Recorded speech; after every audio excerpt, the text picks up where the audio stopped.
3, 2, 1. Ketika berlangsung perlombaan pada perayaan Hari Kemerdekaan Indonesia, kamu mungkin pernah melihat alat perlombaan yang satu ini. Alat ini unik karena merupakan benda hidup. Mereka panjang dan terkenal berlendir, menjadikan tubuh mereka sulit digenggam karena licin. Karena tubuh licinnya, mereka menjadi salah satu alat lomba yang paling seru. Ada yang jijik, ada yang antusias. Yang jijik biasanya nggak bisa memegang binatang ini terlalu lama, seringkali meleset dan jatuh. Tapi yang antusias akan melakukan banyak cara, bahkan memiliki trik khusus dalam bagaimana mencengkram binatang ini agar dapat membawa mereka ke kemenangan. Lomba unik dan rentan animal abuse ini adalah lomba menangkap belut sawah. Dan dalam video kali ini, kita akan membahas tentang belut, khususnya belut rawa atau belut sawah.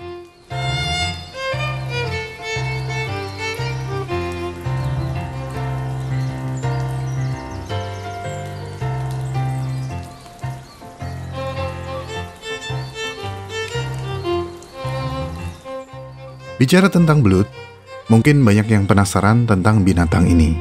Mengapa mereka licin? Apa bedanya dengan sidat? Apakah mereka masih berkerabat dengan ikan? Dan kemana perginya belut ketika musim kemarau? Bagaimana mereka tiba-tiba bisa muncul ketika musim hujan? Pertanyaan-pertanyaan tersebut memberitahu kita kalau belut yang umum di mata masyarakat ini ternyata tidak terlalu umum dalam perspektif sains, sehingga masih banyak pertanyaan yang belum bisa dijawab. Maka dilakukanlah penelitian terhadap makhluk licin ini. Dan hasil dari penelitian yang saya rangkum dalam video ini, mudah-mudahan bisa menjawab segala pertanyaan dan mengikis segala keraguan. Asik.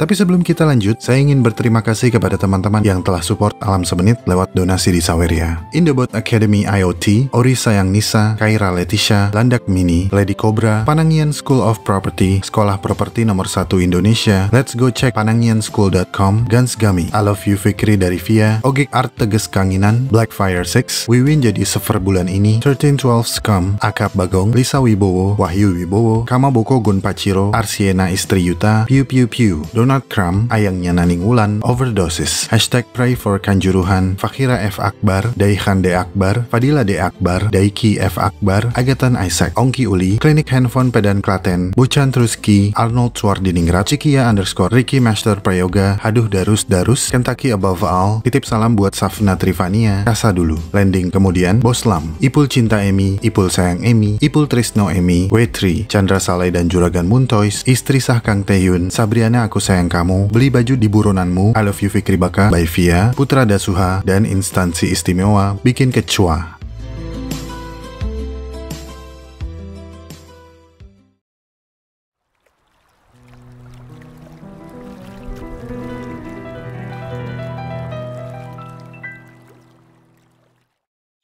Nama ilmiah dari belut sawah adalah Monopterus albus. Tapi sesungguhnya, Monopterus albus adalah nama lama. Kompleksitas spesies ini telah terpecah, dan spesies yang ditemukan di bagian Asia biasanya adalah Monopterus javanensis. Di beberapa negara, belut memiliki nama lokal yang berbeda. Nama lain belut dalam bahasa Indonesia adalah lindung. Kepala lindung, hujan diudik di sini mendung. Tapi secara umum, mereka disebut sebagai swamp eel atau rice eel. Disebut swamp eel karena mereka aslinya dua orang. Maksud saya, mereka asli rawa. Habitat alami belut rawa adalah rawa berlumpur yang tidak memiliki terlalu banyak air. Disebut rice eel karena mereka biasanya disebar di sawah padi sebagai aquaculture. Petani memanfaatkan mereka untuk mengurangi hama yang dapat merusak tanaman padi. Tapi sesungguhnya, belut yang kita bahas ini bukanlah belut sejati. Belut sejati memiliki sirip dada, seperti ini. Sementara belut sawah tidak memilikinya. Sidat adalah sebutan untuk belut yang memiliki sirip tersebut. Sidat adalah belut sejati. Ini yang terkadang membingungkan. Belut masih bisa dibilang sidat, tapi sidat juga bisa dibilang belut. Yang membedakan mereka adalah habitat dan sirip dadanya. Ini sebenarnya permasalahan umum dan pernah saya bahas dalam video taksonomi. Jadi sebenarnya nggak masalah jika ada perbedaan nama lokal, asalkan nama ilmiahnya tetap sama. Secara tradisional, belut adalah kelompok ikan yang bentuknya mirip ular. Belut sawah yang kita bahas di video ini termasuk dalam suku Synbranchidae. Mereka berbeda dengan sidat. Belut sawah tidak memiliki sirip. Sirip yang tersisa adalah sirip ekor yang tereduksi, sedangkan sidat memiliki sirip yang jelas. Ciri khas lain dari belut adalah tidak bersisik, dapat menghirup udara, dan memiliki bukaan insang yang sempit. Coba kita lihat kedua gambar ini sebagai pembanding. Ini adalah belut dari famili Synbranchidae, dan ini adalah sidat. Loh, kok ini? Ini mah sidak, bukan sidat. Kita ulangi lagi ya. Coba kita lihat kedua gambar ini sebagai pembanding. Ini adalah belut dari famili Synbranchidae, dan ini adalah sidat dari ordo Anguilliformes. Serupa, tapi tak sama. Seperti membandingkan Vincent Rompis dengan Profesor Remus Lupin, atau kakak cantik yang tadi sidak dengan Nymphadora tonks, atau Ki Joko Bodo dengan Sirius Black, atau Ivan Gunawan dengan Gerard Way. Oke, ini mulai nggak jelas. Belut juga memiliki kemampuan untuk bertahan hidup dalam dua kondisi alam yang berbeda, tapi mereka bukan amfibi. Para peneliti menggolongkan belut sebagai kelompok air-breathing fishes, atau ikan yang harus mengambil napas dari permukaan air, dan mampu menyerap oksigen di sekitar selama musim kering, tanpa air di sekelilingnya. Ini dikarenakan belut memiliki alat pernapasan tambahan, berupa kulit tipis berlendir yang terdapat di dalam rongga mulut. Alat pernapasan tambahan ini memiliki fungsi untuk mengambil oksigen secara langsung dari udara, sementara insangnya menjalankan fungsi normal, yaitu mengambil oksigen dari air atau oksigen yang terlarut. Belut adalah nokturnal. Mereka melakukan aktivitasnya pada malam hari dan cenderung akan bersembunyi di celah-celah tanah atau menggali lumpur ketika siang hari.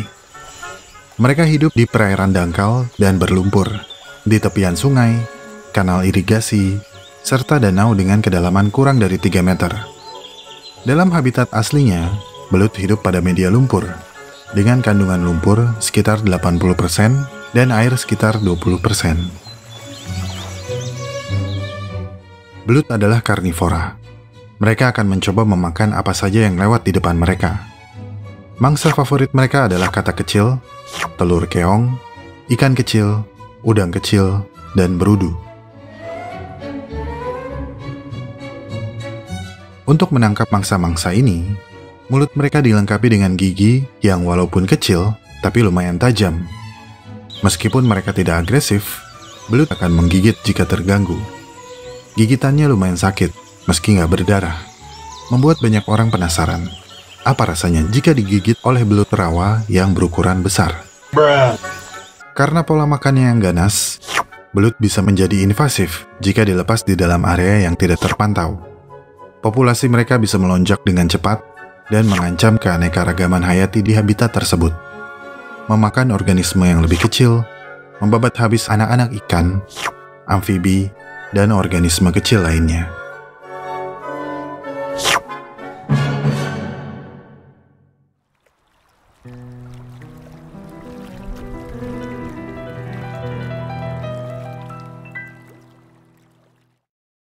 Belut bersifat hemaprodit protogini.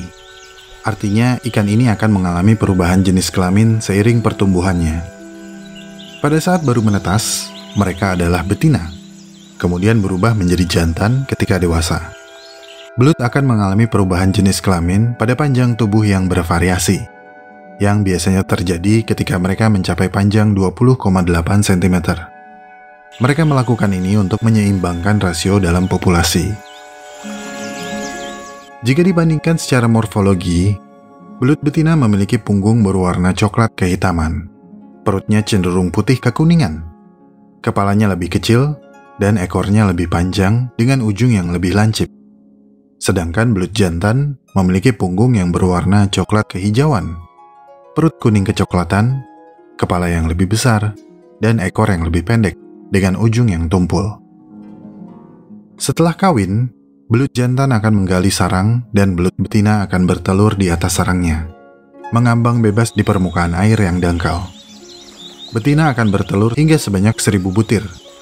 Pada beberapa spesies, telur-telur ini ditinggalkan begitu saja dan akan menetas dalam waktu 7 hingga 8 bulan. Berat rata-rata belut yang baru menetas adalah sekitar 2,04 gram. Kantung yang berisi kuning telur akan diserap seluruhnya dalam waktu 7 hingga 10 hari. Perubahan jenis kelamin dari betina ke jantan terjadi dalam kurun waktu 8 hingga 30 minggu. Penelitian yang dilakukan pada tahun 1967 melaporkan adanya periode interseks dalam masa transisi, di mana individu belut memiliki kedua gonad, jantan dan betina. Transformasi umumnya akan terjadi ketika individu memiliki panjang 28 hingga 45 cm. Umumnya ketika mereka berusia 1 hingga 2 tahun. Kemudian pada saat populasi mencapai panjang tubuh 55 cm atau lebih, sebagian kecil populasi tetap berkelamin betina. Tetapi jika jumlah betina dalam populasi menjadi lebih sedikit, pejantan dapat mengubah kelamin menjadi betina. Perubahan kelamin ini dapat terjadi dalam waktu setahun. Dimorfisme seksual pada belut cukup jelas. Biasanya jantan berukuran lebih besar daripada betina. Ukuran yang lebih besar ini juga membantu mereka bersaing dalam populasi untuk menarik betina. Sarang yang dibuat dengan baik adalah sarang yang akan menarik betina. Sarang belut ditandai oleh gelembung yang mengambang bebas di tepi sungai. Umumnya di atas lorong-lorong sempit di antara vegetasi air di perairan yang dangkal. Karena sempitnya lorong-lorong ini, maka biasanya hanya satu individu yang menghuni sarang tersebut. Betina akan memilih sarang yang paling ia sukai. Biasanya akan memilih sarang yang besar. Jadi, jantan yang bertubuh besar akan memiliki peluang yang lebih besar. Karena tubuh yang besar sama dengan sarang besar. Di alam liar, betina yang subur akan aktif berpindah dari satu sarang ke sarang lainnya, sampai mereka tidak memiliki telur lagi. Jadi, jika betina hanya kawin dengan pejantan yang berukuran besar, ini berarti pejantan apes yang berukuran kecil akan sulit mendapatkan betina. Sementara belut betina bebas melenggang kangkung dari sarang ke sarang menebar cinta. Untung kamu tidak terlahir menjadi belut ya. Dan untung juga manusia nggak pandang fisik. Yang penting rekeningnya asik. Hello, I like money. Tapi ada alasan lain kenapa pejantan harus berukuran besar. Belut jantan sangat teritorial. Mereka akan menjaga sarang mereka mati-matian. Dan seringkali bertarung dengan pejantan lain yang mendekati sarang mereka. Pertarungan ini sangat brutal dan terkadang menyebabkan luka parah hingga kematian. Untuk spesies yang hidup di alam liar, akan dibutuhkan waktu antara 7 hingga 8 bulan untuk mencapai kematangan seksual. Sementara di penangkaran, belut betina akan membutuhkan waktu 1 tahun untuk mencapai kematangan seksual. Belum ada jurnal yang menjelaskan masa hidup belut di alam liar, karena penelitian tentang belut memang masih kurang. Sementara di penangkaran, umur mereka tidak lama karena biasanya dibudidaya untuk dijadikan bahan makanan atau sebagai bahan obat.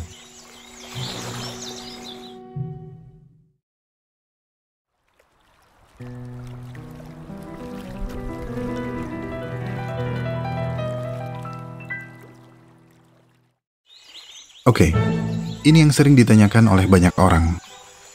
Setelah ladang sawah mengering karena musim kemarau, kok belut bisa tiba-tiba muncul ketika sawah menjadi basah? Jawabannya adalah estivasi. Belut adalah spesies yang menghuni area bentik di habitat air tawar. Mereka menghuni sungai, danau, parit, dan sawah. Semuanya hampir bisa dipastikan memiliki dasar yang berlumpur. Belut sangat adaptif terhadap lingkungan ekstrim atau habitat yang berada dalam kondisi lingkungan yang merugikan. Perairan dengan oksigen terlarut yang rendah, rentan kekeringan, dan suhu udara yang tinggi. Ketika tanda-tanda kekeringan seperti suhu udara yang meningkat mulai muncul, belut akan menggali ke dalam lumpur dan memasuki tahap estivasi. Kemudian merubah segala proses fisiologis menjadi sangat lambat dan berdiam diri di dalam lumpur yang lembab, hingga air kembali meresap, melunakkan tempat mereka berestivasi. Perlu diingat, Kekeringan yang dialami belut dengan langfish Afrika sangat berbeda. Jadi, belut tidak menciptakan kapsul yang membungkus tubuh mereka seperti yang dibuat oleh langfish. Belut hanya menghindari suhu panas kering di atas permukaan tanah. Mereka menggali lumpur dan memanfaatkan kelembaban yang tersisa di dalamnya. Karena kemampuan mereka berdiam diri dalam waktu yang lama, peneliti menduga belut memiliki kunci rahasia untuk mengobati atrofi otot. Atrofi adalah gangguan pada tubuh karena menghilangnya jaringan otot. Atrofi biasanya muncul tidak dalam jumlah yang besar, sedikit demi sedikit. Otot yang mengalami atrofi biasanya disebabkan karena kurangnya aktivitas fisik. Mungkin karena cedera, sedang sakit, gizi buruk, genetik atau keturunan, atau karena memang mager aja anaknya. Laporan tentang atrofi otot karena kurangnya aktivitas fisik dalam waktu yang lama menunjukkan bahwa atrofi otot berkaitan dengan pengurangan jumlah dan ukuran serat otot. Nah, ketika belut rawa yang diteliti berestivasi di dalam substrat lumpur yang lembab dan dengan kandungan air yang rendah, mereka mengalami atrofi otot sekitar 48% dalam kurun waktu 100 hari. Namun, atrofi otot tersebut tidak mengurangi fungsi normal otot. Dan jika dibandingkan dengan binatang yang berhibernasi, tingkat atrofi belut yang berestivasi jauh lebih rendah. Mengalihkan fokus penelitian kepada estivasi untuk membantu manusia menyembuhkan organ yang rusak setelah lama tidak digunakan, seperti pasien yang terbaring koma dalam waktu yang lama. Sebuah penelitian pernah dilakukan untuk mengevaluasi sifat terapeutik in vivo dari lendir kulit belut rawa Asia. Metodenya adalah dengan mengumpulkan lendir dan daging, yang kemudian diformulasikan untuk mempelajari aktivitas antibakteri. Hasil formulasi kemudian digunakan pada kulit tikus yang terinfeksi. Tikus putih Sprague Dawley digunakan dalam penelitian. Sebelumnya, tikus-tikus tersebut diinfeksikan penyakit kulit yang disebabkan oleh bakteri dan jamur. Analisis histologis mengkonfirmasi adanya pemulihan pada jaringan kulit yang mirip dengan agen anti jamur dan antibakteri. Kemudian beberapa penelitian dilakukan untuk mencoba hasil-hasil yang lebih bervariasi. Kesimpulannya, lendir belut merupakan kandidat terapi yang efisien dalam mengobati infeksi kulit yang disebabkan oleh mikroba patogen. Tapi ini bukan berarti kamu bisa melumuri wajah kamu dengan belut yang kamu beli di pasar ya. Tolong. Jangan.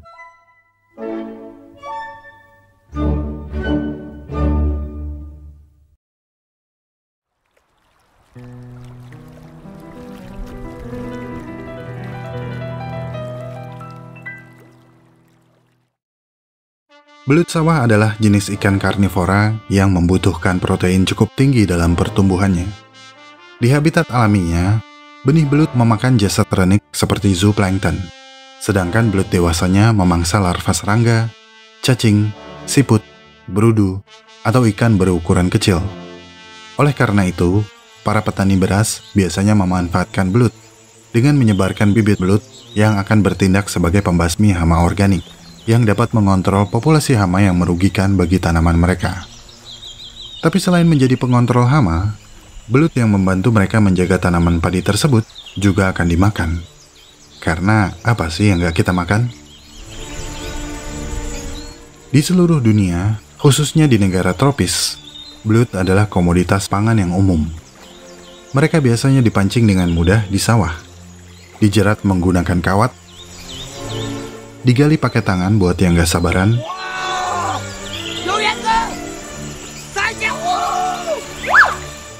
atau dibeli di pasar. Mereka dapat diolah menjadi berbagai macam masakan, dan umumnya dimakan dengan nasi hangat.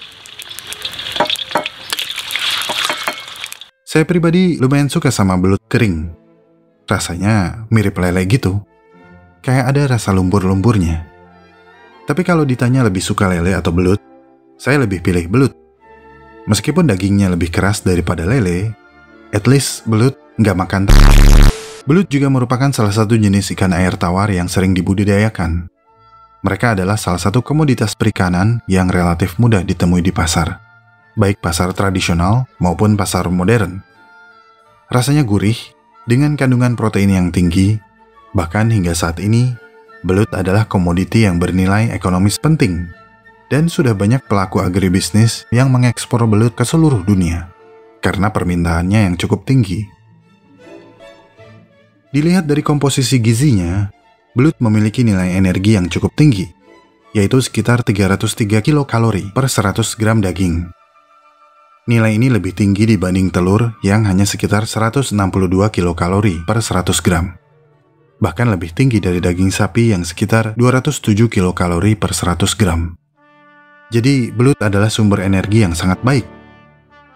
Tapi tunggu, masih ada lagi. Nilai protein pada daging belut adalah sekitar 18,4 gram per 100 gram daging. Kurang lebih setara dengan nilai protein pada daging sapi yang sekitar 18,8 gram per 100 gram daging. Tapi nilai ini lebih tinggi dari telur, yang hanya 12,8 gram per 100 gram. Tapi tunggu, masih ada lagi. Seperti kebanyakan ikan, nilai cerna protein pada belut juga sangat tinggi. Protein belut juga mengandung beberapa asam amino yang memiliki kualitas yang cukup baik, seperti leucin, lisin, asam aspartat, dan asam glutamat, menjadikan mereka sebagai makanan yang sangat cocok untuk menjadi sumber protein bagi semua kelompok usia. Tapi tunggu, masih ada lagi. Daging belut juga memiliki kandungan arginin. Arginin adalah asam amino yang membantu tubuh mengolah protein. Kandungan arginin pada belut dapat mempengaruhi produksi hormon pertumbuhan manusia atau Human Growth Hormone atau HGH.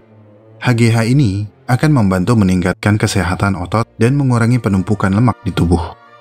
Jadi kalau kamu sedang diet, makanlah belut. Tapi tunggu, masih ada lagi. Hasil uji lab juga menunjukkan bahwa arginin mampu menghambat pertumbuhan sel-sel kanker payudara. Banyak juga ya manfaatnya. Tapi tunggu, masih ada lagi.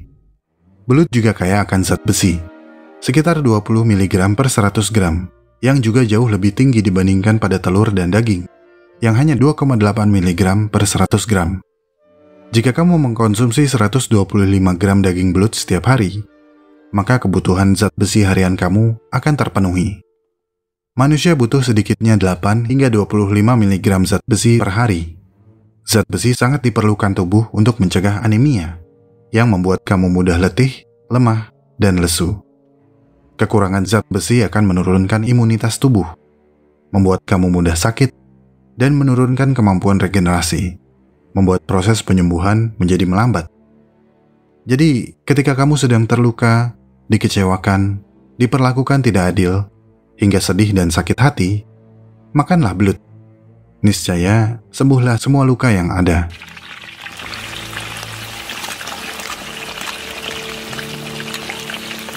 Oh, that's hot.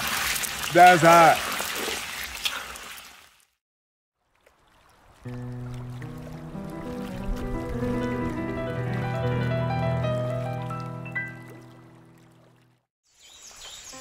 Gaya hidup belut mengajari kita bagaimana menghadapi kerasnya kehidupan.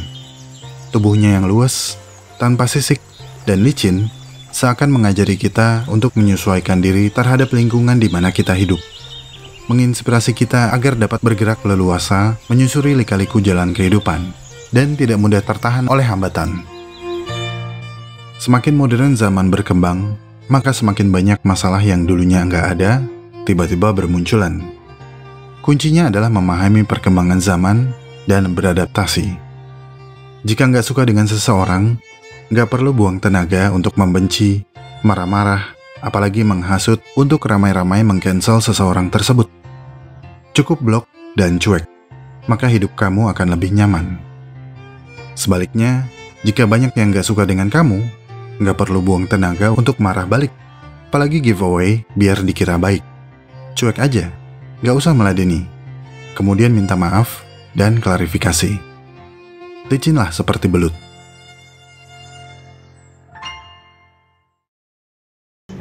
Bukannya sadis, bro. Inilah hidup di Jakarta. Kita mesti lihai. Kalau nggak lihai, kita yang dilihain orang.